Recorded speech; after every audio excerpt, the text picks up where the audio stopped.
12. Page 12.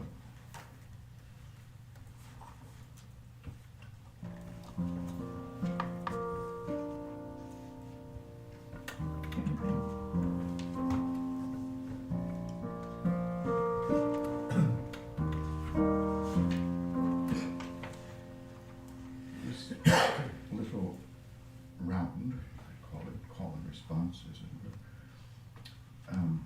is kind of like an Aaron Copland Appalachian Spring hoedown, and requires you all to jump in when I sing the last word of the phrase. So when I sing the word rock, that's when you start blessing. Okay?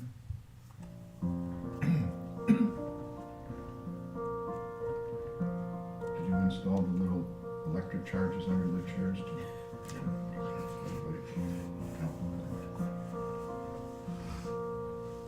Oh, and this little song gives us opportunity to make stuff up. Okay, so you'll see what I mean after we get going.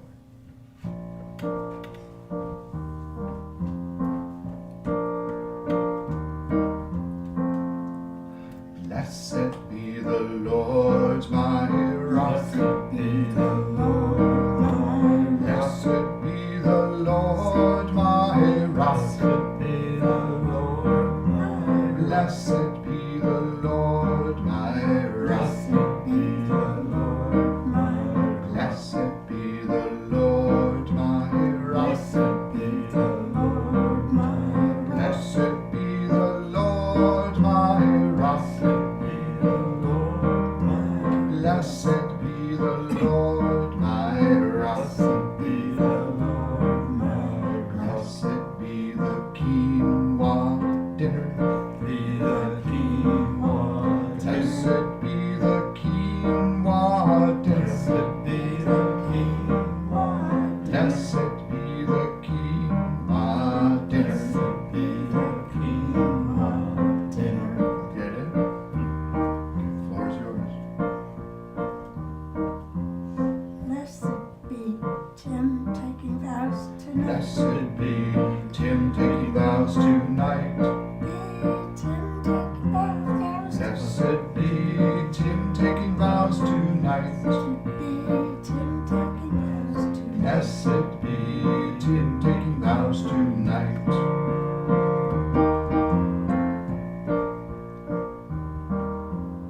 Blessed be turtles and frogs out again. Blessed be turtles and frogs out again. Blessed be turtles and frogs out again. Blessed be turtles and frogs out again. Blessed be turtles and frogs out again. Blessed be turtles and frogs out again.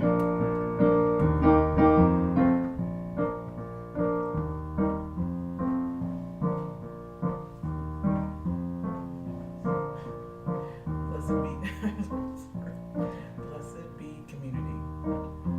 Blessed be community. Blessed be community. Blessed be community.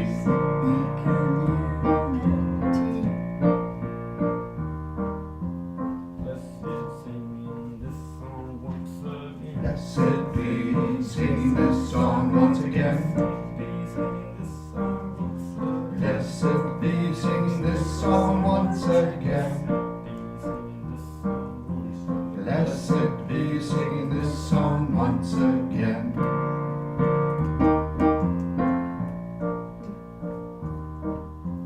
Blessed be a garden full of food. Blessed be a garden full of food. Blessed be a garden full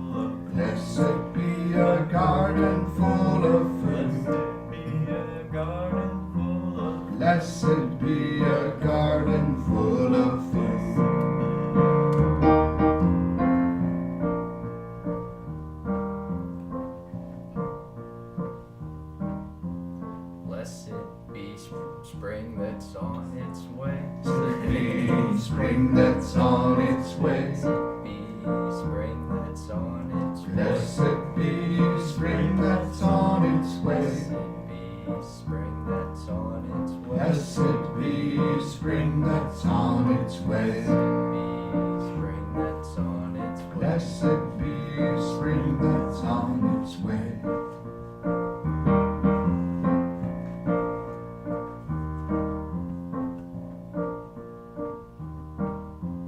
Blessed be our guests who arrive tomorrow. Blessed be our guests who arrive tomorrow. Blessed be the young people in the house. Blessed be the young people in the house. Blessed be us old people too. Be us old people too.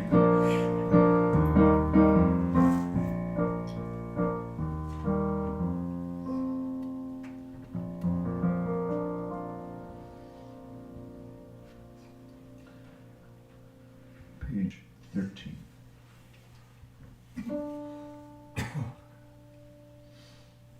This Wednesday is Ash Wednesday, the Christian calendar. It's the beginning of Lent, and it's a time for especially inner reflection, discernment, and visit new places in our own hearts. So this particular refrain comes from a psalm, Psalm 51, where David cries out, "Create in me a new heart, O God."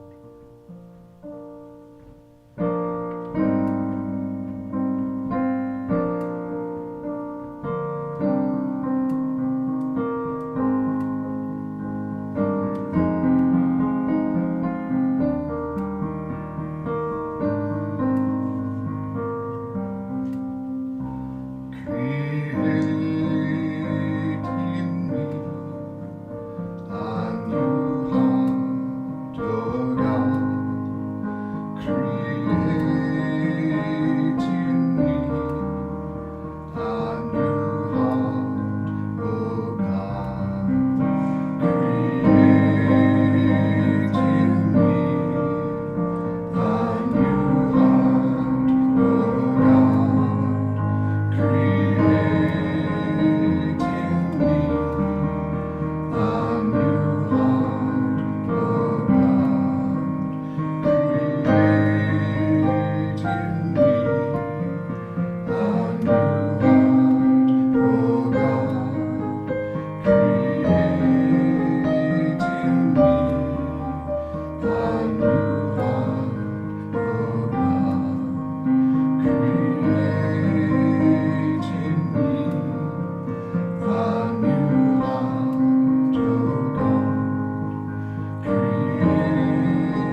ceremony, and then conversation if you wish to have it. This is from Kathleen Norris, The Cloister Walk. You all know what a cloister is, it means? How would you describe a cloister?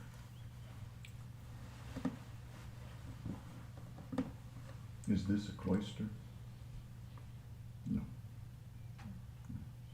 Cloister is a word to describe a place where people are pretty much to themselves. Yeah.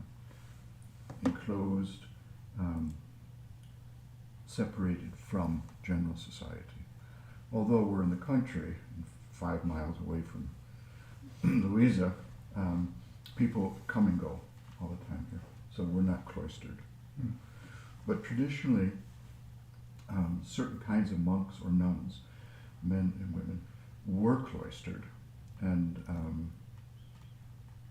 for them, it was the source of great joy, great peace.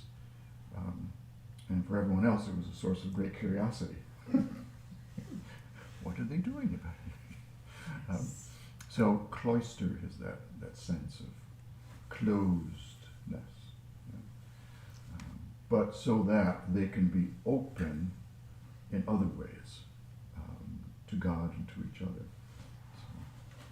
So Kathleen titles her book The Cloister Walk because she's going to a monastery that's not entirely cloistered, but traditionally that's what monks do. Here we go. This chapter is called Dawn. Dawn. D-A-W-N. In the Orthodox tradition, the icon of wisdom depicts a woman seated on a throne. Her skin and her clothing are red to symbolize the dawn emerging against the deep, starry blue of night. For years, early morning was a time I dreaded. In the process of waking up, my mind would run with panic.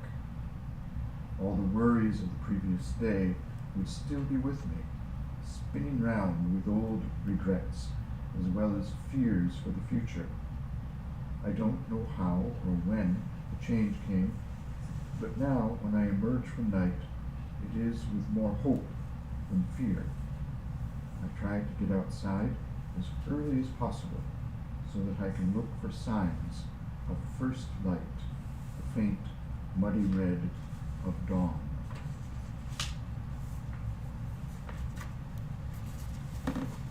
Great.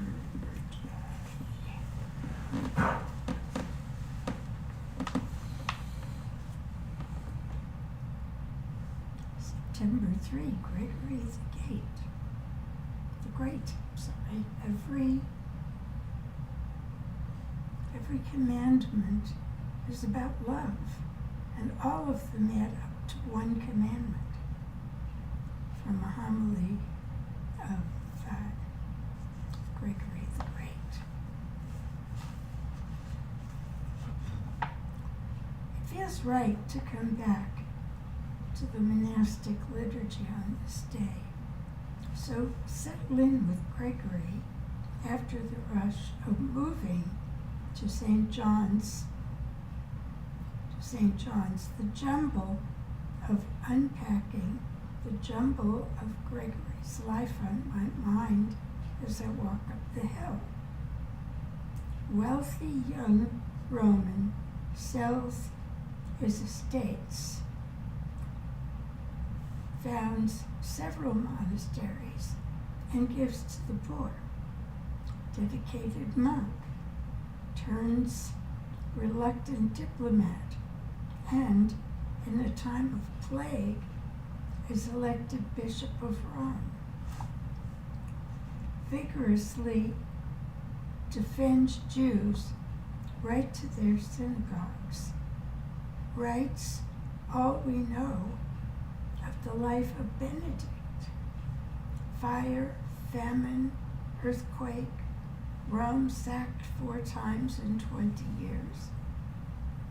In 593, Gregory negotiates a truce.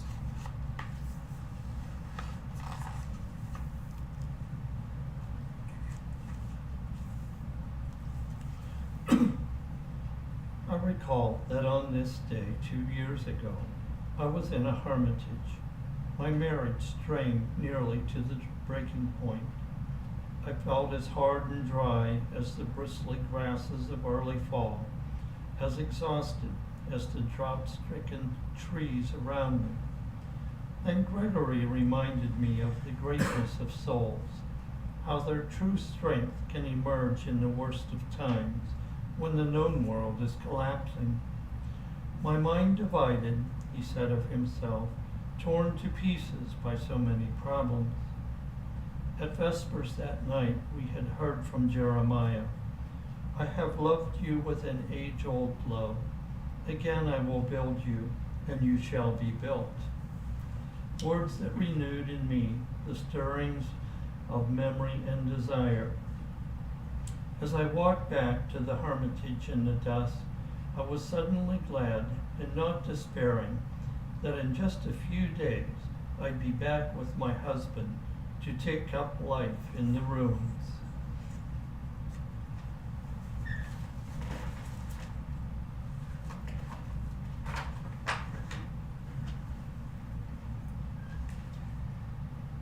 I did not know that it would lead us here to this crisp morning. My husband asleep in the apartment on the river. Myself hurrying up the hill to morning prayer.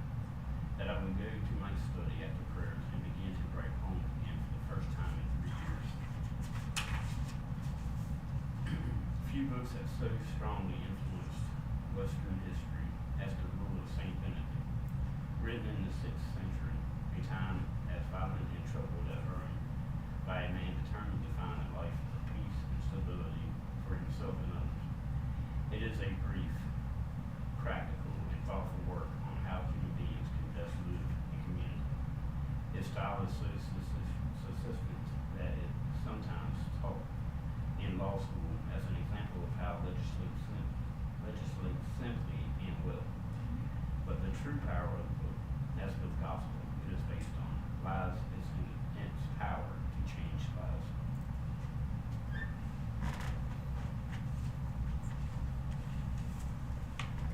I met the rule by happy accident when I found myself staying in a small Benedictine convent during a North Dakota Council on the Arts residency at a Catholic school. The women were pleasant enough, and I soon learned that the convent was indeed a heavenly place to return to after a day with lively school children. I felt it necessary to tell the sisters, however, that I wasn't much of a churchgoer, had a completely Protestant background, and knew next to nothing about them. I said they'd have to tell me if I did anything wrong. In many ways, my response was typical of a modern person with little experience of church as an adult.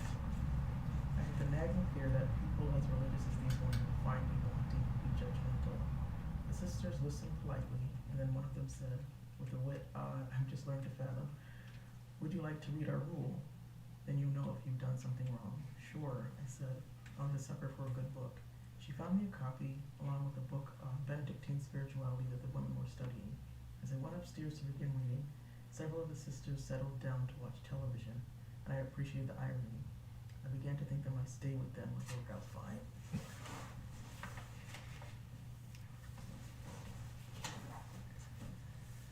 What happened to me then has no doubt happened to many unsuspecting souls in the 1500 plus years that Benedictines have existed. Quite simply, the role spoke to me. Like so many, I am put off by religious language as it's manipulated by television evangelists used to preach to the converted, the saved. Benedict's language and imagery come from the Bible, but he was someone who read the Psalms every day, as Benedictines still do, and something of the Psalms' emotional honesty, their grounding in the physical, rubbed off on him. Even when the Psalms are at their most ecstatic, they convey holiness not with abstraction, but with images from the world we know. Rivers clap their hands, hills dance like yearling sheep. The Bible, in Benedict's hands, had a concreteness and vigor that I hadn't experienced since hearing Bible stories read to me as a child.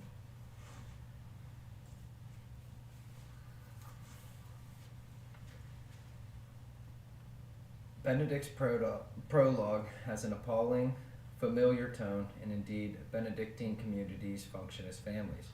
Contrary to what one might expect, he writes, we hope to set down nothing harsh, nothing burdensome.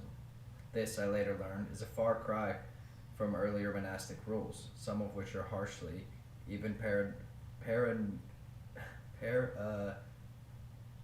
non-acally punitive.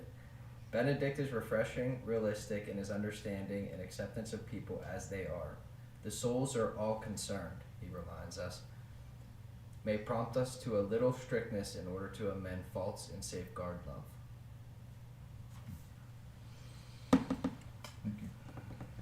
Any thoughts on that reading?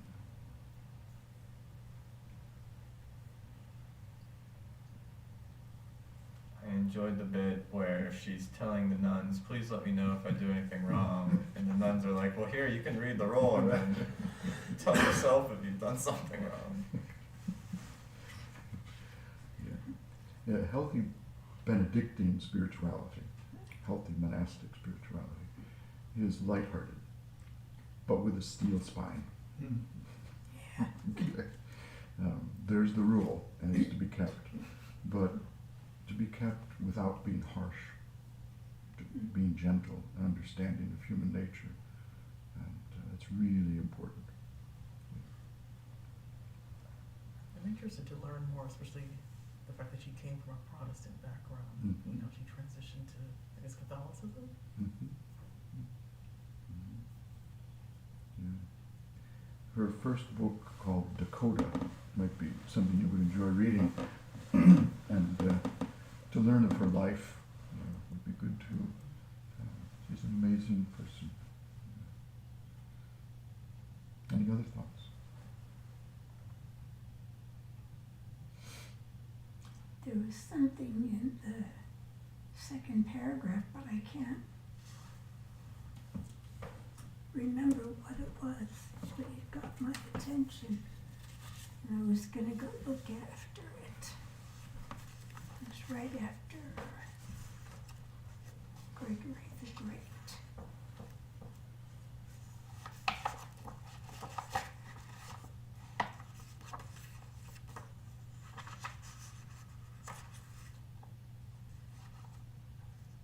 Do you remember what page we started on? I have no idea.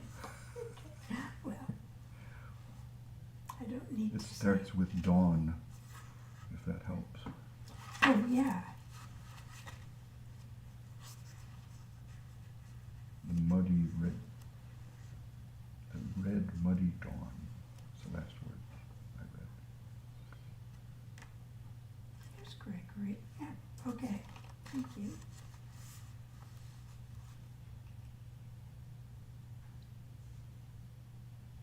She was talking about her marriage being strained, but then something.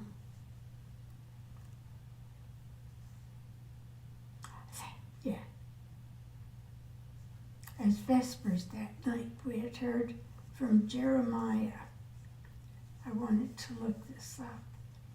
I have loved you with an age-old love. Again, I will build you, and you shall be built. There's just something in the word built that grabbed me. I want to sit with that for a while. Any other thoughts?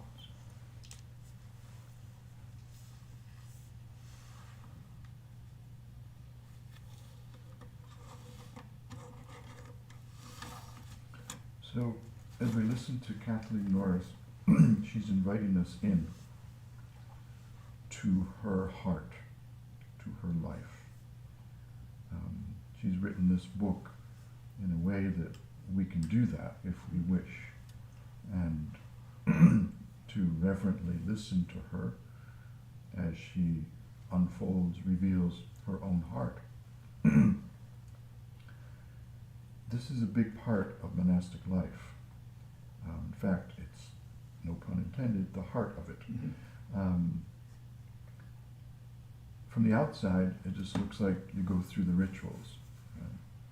morning prayer, afternoon prayer, evening prayer, sharing meals, working together, Lectio Divina, private prayer, study, reading, and on it goes. Hopefully there's room for rest and sleep in there too, even play. But from the outside, you couldn't get that. That's why she went on the inside to actually meet with the sisters and the monks and to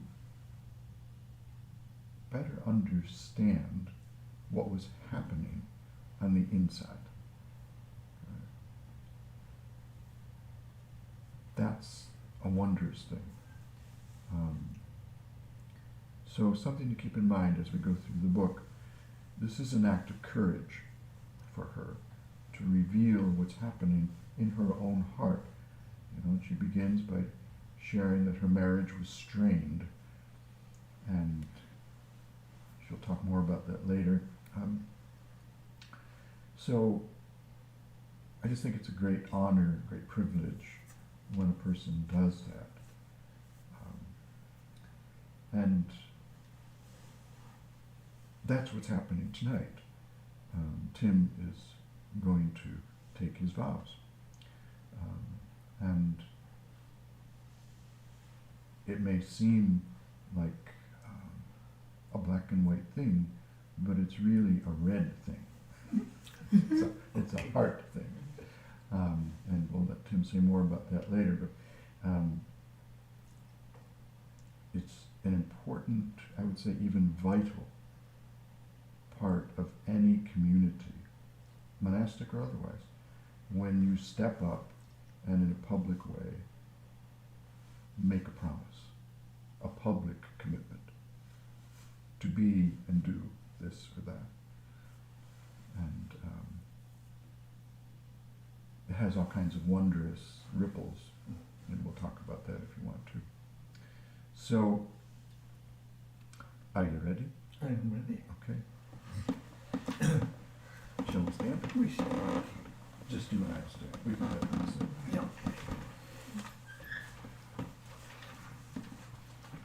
And you all have a copy of the. Okay. Yeah, thanks for making it. So, I'll read some things, Tim will read some things, but keep in mind what's happening is much more than reading. It's a deeper connection that's happening.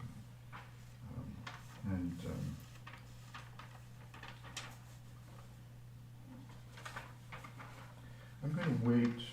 You see the paragraph on the first and the inside where it says, "May God complete in you." I'm going to wait till we're done. At the end, that is. That seems more appropriate to me to read it then. So I'll just begin with, "Beloved brother, what do you seek?" I seek the love of God and the communion of my brothers and sisters. Receive me, Lord Christ, and I shall live. May my hope be a source of joy. Brother, it is Christ who calls you, and to him you are now going to respond. Will you, for the love of Christ, consecrate yourself to him with all your being? I will. Will you, for the next year, live out your call from God within our community in communion with your brothers and sisters? I will. Will you live with your brothers and sisters in the community of material and spiritual goods, which lies in all openness of heart? I will. Will you, in order to be more available to serve your brothers and sisters and all people who come here, and in order to give your undivided love to Christ, remain celibate in physical and romantic personal energies? I will. Will you, so that we may be of one heart and one soul, and so that our unity may be complete, accept the options of the community expressed by the servant of communion, your abbot, remembering that he is only a very poor man of the gospel? I will. Will you, always discerning Christ in your brothers and sisters, watch over them, in good days and bad, in suffering and in joy. Never will. So now we'll go back, and I'd like us all to read together, if we would, where it starts, may God. You see where I'm at? Okay.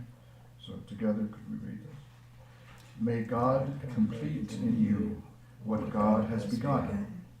Remember that the risen Jesus is surprisingly present among us and delightfully always with us. Therefore, trust and walk in the footsteps of Christ. Feed the hungry, heal the brokenhearted, learn humility, bow before all. Do not worry about tomorrow. Seek the kingdom of God, divine love and justice. Peace will follow. Listen more, speak less. Listen in the silence to the voice of the Holy Spirit, whispering in our hearts, you are my beloved. I delight in you. Accordingly, because of Christ and the gospel, you are joyfully affirmed as a committed member and beloved brother of Community of Peace. May our life together be a deepening sign of God's love in the world. Welcome.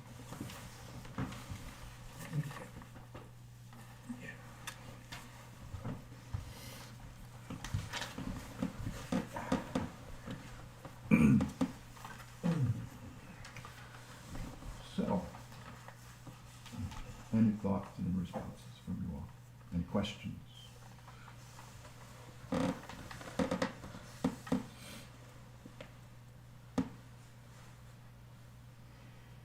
How do you feel, Tim? It's a very powerful feeling. It's much more than last year. And I think about it, but I can't even really define it in here. When you said the thing about there's many ripples to this, that, yeah, all of them, but I'm not sure what they all are.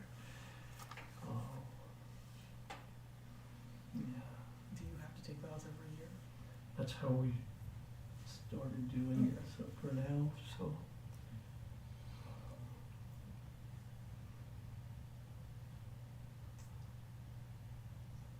It's interesting to me because some years ago, I would have never thought of ever taking vows.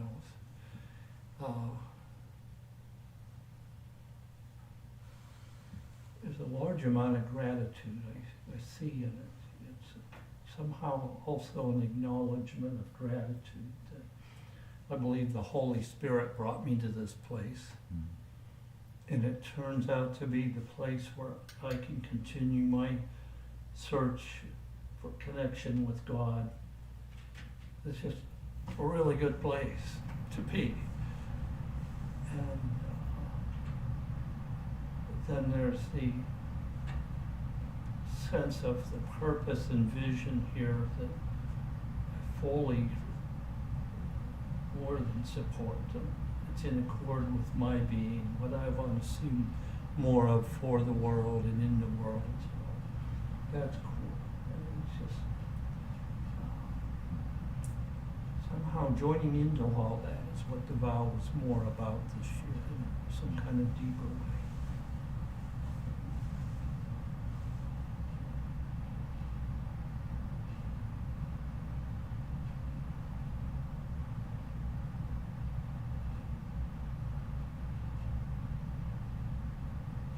Congratulations. It's a big step, so happy for you. Thank you.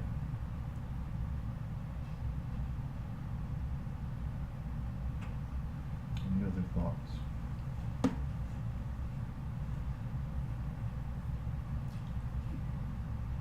Knowing that I'll be doing the same thing next week really was feeling, kind of in touch with the feeling that was going on. I don't know how to describe it.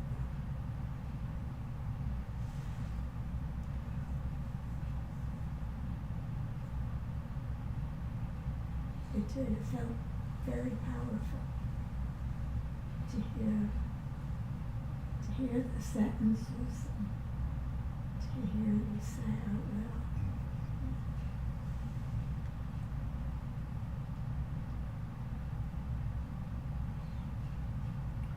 So, just a couple little thoughts.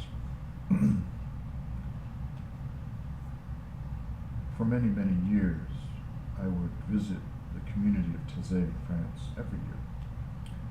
And so happens that every year I was there, almost every year, there'd be one of the younger brothers making his lifetime profession. So they would do also simple vows, initial vows. And depending on the person and the situation, that could go on for a couple of years maybe. But then there would come a point when somebody would make a lifetime vow. And I just happened to be there many, many times when that happened. And it really got me thinking about why take vows? What does it mean? What happens? Really? Most of what happens you can't see. You just can't see it. You might feel it, you might sense it, but you cannot see it empirically. There's a famous German philosopher, Goethe, who once said something like this: once you decide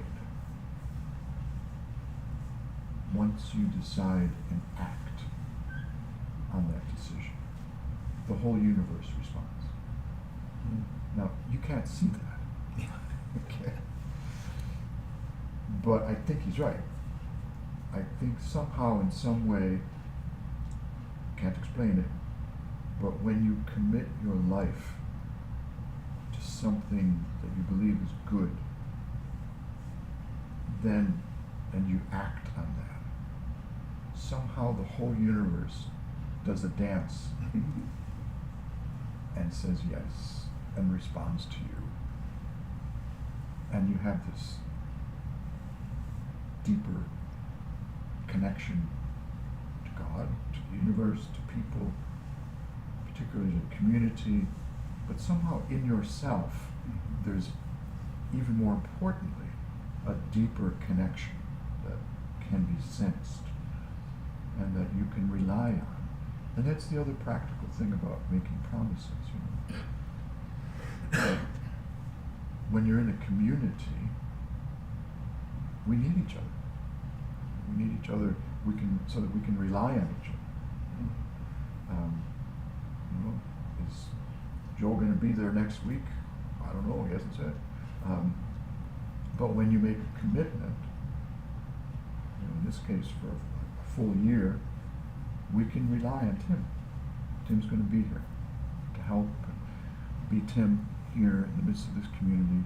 We can lean into him, right? And he can lean into us and count on us to be here for him. So it's a very beautiful kind of thing and a very practical kind of thing. Does that make sense? Any thoughts on that?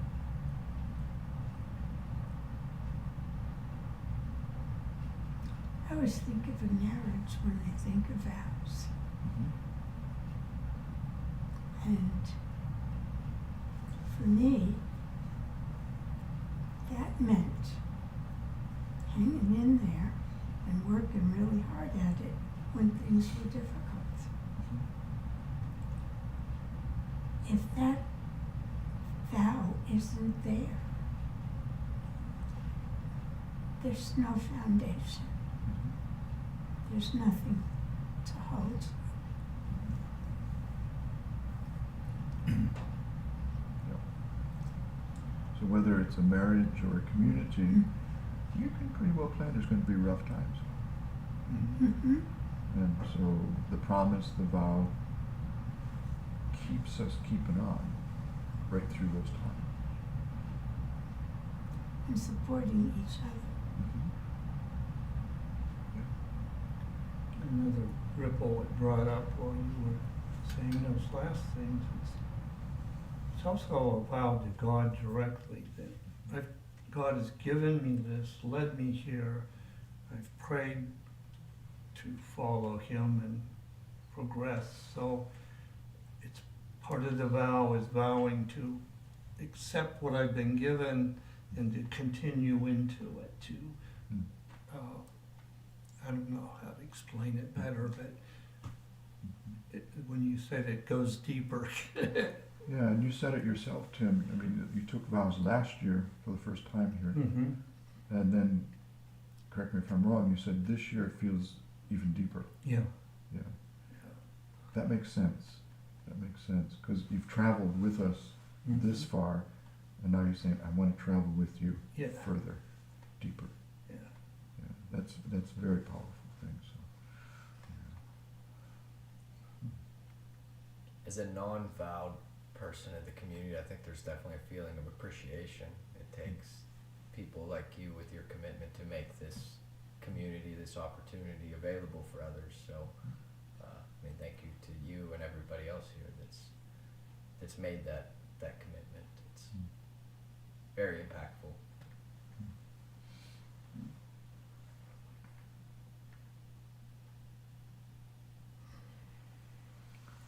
any other thoughts?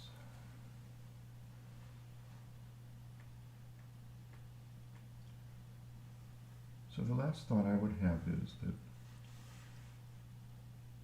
and again, I don't know how to explain this, but when you make a vow, a promise, not only does the universe dance, but it sings. In other words, there's a deepening of joy in the offering of yourself, which is what a vow is. In that very act, there's a deepening of joy.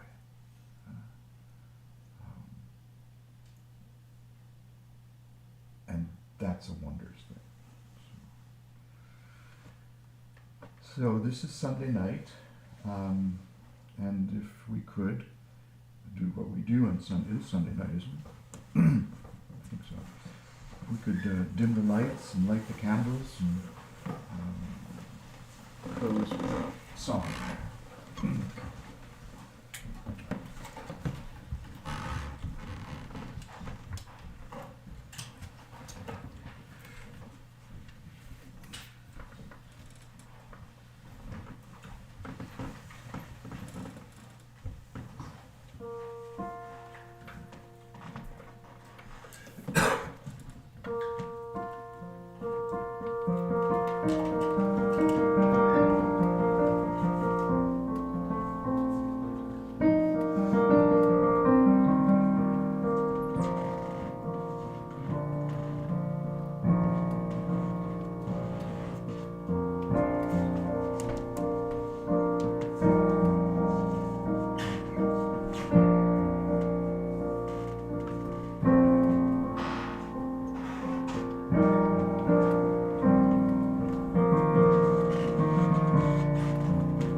And peace to all, and peace to all,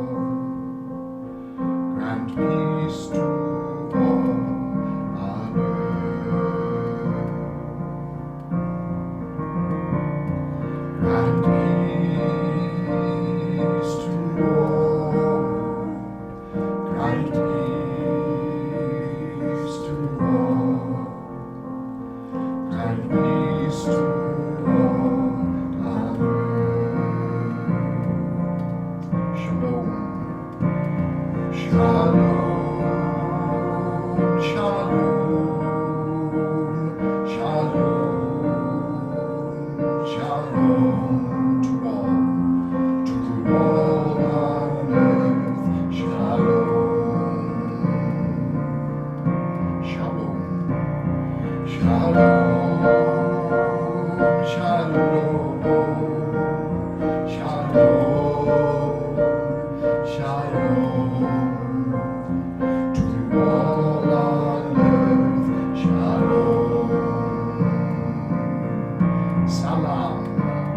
Salam, salam, salam, salam to all on earth. Salam, salam, salam, salam, salam, salam to all on earth. Salam, Shanti, Shanti, Shanti, Shanti, Shanti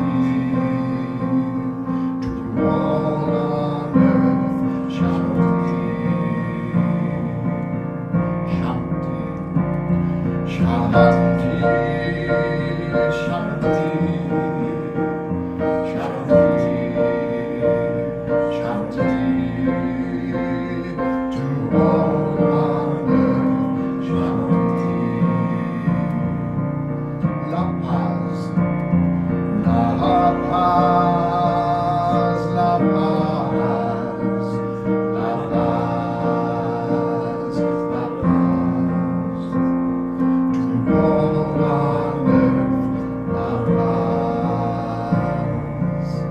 La Paz, La Paz, La Paz, La Paz, La Paz to all on earth. La to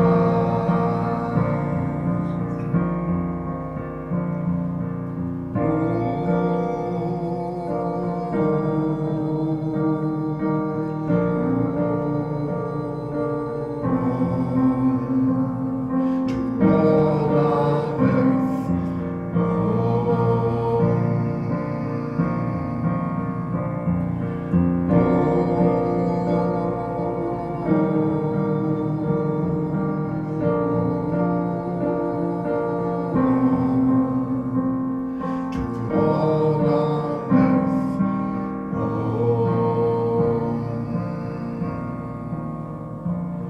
Grant peace to all. Grant peace to all. Grant peace to all on earth.